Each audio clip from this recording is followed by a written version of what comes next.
వివాహంలో జాతక పొంతనకి ముఖ్య పాత్ర పోషిస్తుంది అంటారు. అది నిజమేనా అండి? ఇంకేమన్నా చూడొచ్చా? గురుగారు కొంచెం వివరించగలరా? మంచి క్వశ్చన్ అడిగారు. వివాహ జీవితంలో జాతక పొంతన ముఖ్యమా అని అడిగారు. వివాహ జీవితంలో జాతక పొంతన అనేది చాలా చాలా ముఖ్యం. మీ యొక్క క్వశ్చన్ అనేది కరెక్ట్గా ఉందన్నమాట. ఇప్పుడు వివాహ జీవితంలో జాతక పొంతన ఎందుకనేది ముఖ్యం అంటే, ఒక మనిషి తన జీవితంలో ఎన్నో విధాలుగా ముందుకు వెళ్తూ ఉంటాడు. ఆ యొక్క విషయంలో తప్పులు అంటే అంటే ఒక మనిషి అనుకుందాం, ఒక చీకటి అడవిలో ఒక మనిషి నడుచుకుంటూ వెళ్తూ ఉన్నాడు. నడుచుకుంటూ వెళ్తున్నాడు, తన చేతిలో కూడా ఏం లేదన్నమాట, చిమ్మ చీకటి. ఆ చిమ్మ చీకట నడుచుకుంటూ వెళ్తున్నటువంటి వ్యక్తి అనుకోకుండా ఒక ముళ్ళ పొదలలో పడి కాళ్ళకి చేతులకి అన్ని ముళ్ళు గుచ్చుకున్నాయి. ఇలా వెళ్ళటం ముఖ్యమా, లేకుండా ఉంటే చేతిలో ఒక లాంతర్ కానీ ఒక టార్చ్ లైట్ కానీ తీసుకొని అడవిలో దారి చూసుకుంటూ వెళ్ళటం ముఖ్యమా? సో ఏ మనిషి అయినా సరే తన జీవితంలో ప్రయాణం చేసేటప్పుడు అంటే తను పోయే మార్గాన్ని చూసుకుంటూ జాగ్రత్తగా వెళ్ళటం తప్పెలా అవుతుంది? జ్యోతిష్యం అంటేనే వెలుగు చూపించేటువంటిది అని అర్థం. అంటే మనం పోయేటువంటి దారిలో ఎన్నో కష్ట నష్టాలు అనేవి వస్తాయి ప్రతి మనిషి జీవితంలో. ఆ కష్ట నష్టాలని దాటి ఎలా జాగ్రత్తగా వెళ్ళాలి అనేది ఒకసారి జాతకరీత్యా మనం తెలుసుకొని వివాహంలో మంచి సమయాన్ని చూసుకొని వెళ్తే తప్పే అంటే. ఇక జ్యోతిష్యంలో జ్యోతిష్య ప్రకారంగా మన వివాహ పొంతనలు ఎన్నో చూసుకుంటే మంచిదా అని అడిగారు. వివాహ పొంతనలు ఎన్నో రకాలుగా ఉన్నాయన్నమాట. నక్షత్ర కూటమి, నక్షత్ర పొంతన, మహేంద్ర వర్గ కూటమి, దాని తర్వాత వాటితో పాటు ఇక పాయింట్స్ పట్టిక అనేది కూడా ఉంటుంది. అలాగే వీటన్నిటితో పాటు ఇక పాపగ్రహాల కూటమి సంఖ్య నిష్పత్తి అనేది కూడా చూడడం జరుగుతుంది. తద్వారా వచ్చేటప్పటికి మనకు క్లియర్గా ఉంటుంది. అంటే కొంతమంది జాతకాల్లో కుజదోషం ఉంటుంది, ఇంకొకరి జాతకంలో వచ్చేటప్పటికి కుజదోషం ఉండదు. అలాంటప్పుడు ఇరువురి మధ్య సయోధ్య అనేది ఎలా ఉంటుంది అంటే, ఒకరు బాగా అధికమైనటువంటి కోపం కలిగినటువంటి వ్యక్తి, ఒక అమ్మాయి, ఆ అమ్మాయి ఏమో చాలా అమాయకురాలుగా ఉంటుంది. ఇలాంటి ఒక పొంతన అనేది కూడా కొన్నిసార్లు ప్రాబ్లమేటిక్గా తయారవుతుంది. వీటన్నిటికన్నా ముఖ్యం ఏమిటంటే అమ్మ, ఇప్పుడు మనం ఒక జాతకం చూసిన తర్వాత జాతక విశ్లేషణలో జ్యోతిష రీత్యా జాతక చక్రాన్ని చూడాలి. ముఖ్యంగా నవాంశ కుండలని చూడాలి. నవాంశ కుండలిలో సప్తమాధిపతి ఎక్కడున్నాడు, అలాగే వాటితో పాటు నవాంశాధిపతి ఎక్కడున్నాడు, శుక్రుడి యొక్క స్థానం, శని యొక్క స్థానం, అలాగే గురువు యొక్క స్థానం, ఇవన్నీ చూస్తూ ఉండాలన్నమాట. అలాగే స్త్రీ యొక్క జాతకం వేరు, పురుషుడి యొక్క జాతకం విశ్లేషణ అనేది టోటల్గా డిఫరెంట్గా ఉంటుందన్నమాట. ఎందుకంటే పురుషుడికి సుమంగళి యోగం అనేది ఉండదు, కానీ స్త్రీ యొక్క జాతకంలో పురుషుడి యొక్క ఆయుష్ అనేది దాగి ఉంటుంది. కాబట్టి అందుకనే స్త్రీ జాతక రీత్యా వచ్చేటప్పటికి పురుషుడి జీవితాన్ని నిర్ణయించగలిగినటువంటి శక్తి ఉంటుంది అన్నమాట. అంటే స్త్రీ జాతక రీత్యా కొంతమంది వివాహం చేసుకున్న తర్వాత సంతాన సంబంధితమైన విషయాల్లో ఇబ్బంది పడుతూ ఉంటారు. అంటే స్త్రీ అయినా సరే పురుషుడైనా సరే ఆ యొక్క విషయాన్ని మనం ముందుగానే పరిగణనలోకి తీసుకొని కొనుక్కోవచ్చు.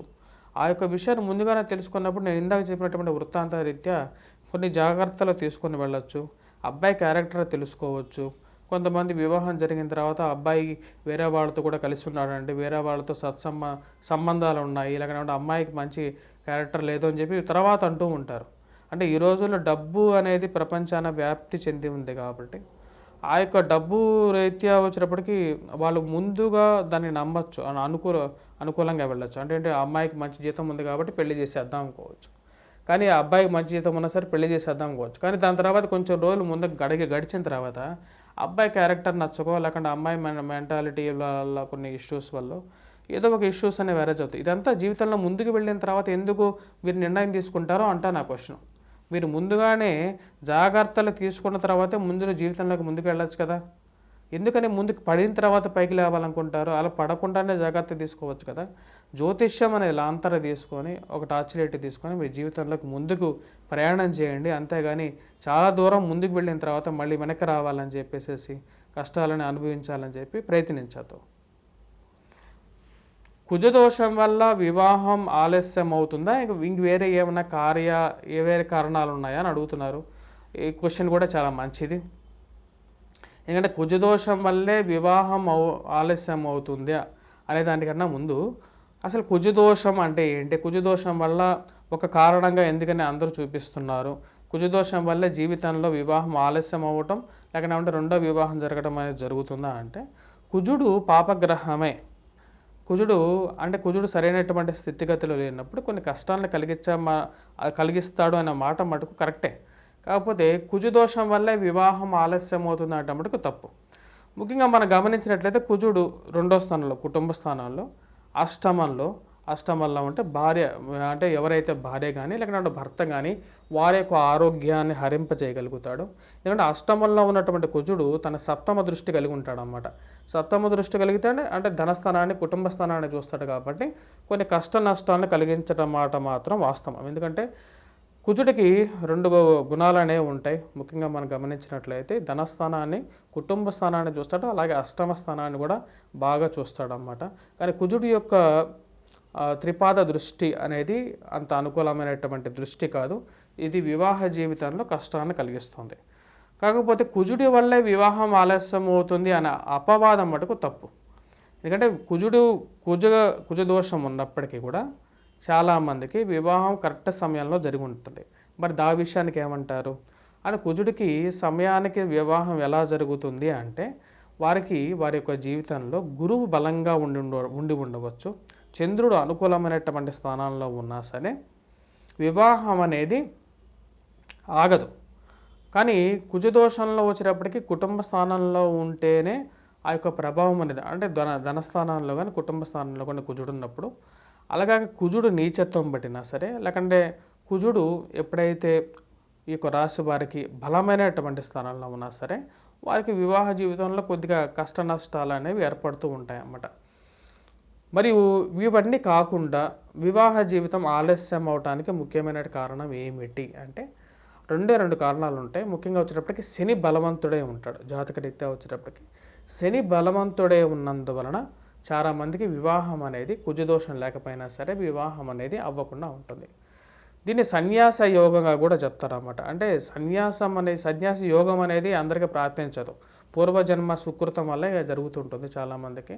ఆ సన్యాసమే యోగంగా ఉంటుందన్నమాట. కొంతమంది జాతక రీత్యా వచ్చేటప్పటికి మన ఆది శంకరాచార్యులు గారు కానీ లేకపోతే పెద్ద పెద్ద మహాయోగులు కానీ వారి జీవితంలో చూసినట్లయితే జాతక చక్రంలో వచ్చేటప్పటికి వారికి సన్యాస యోగం అనేది ఉంటుందన్నమాట.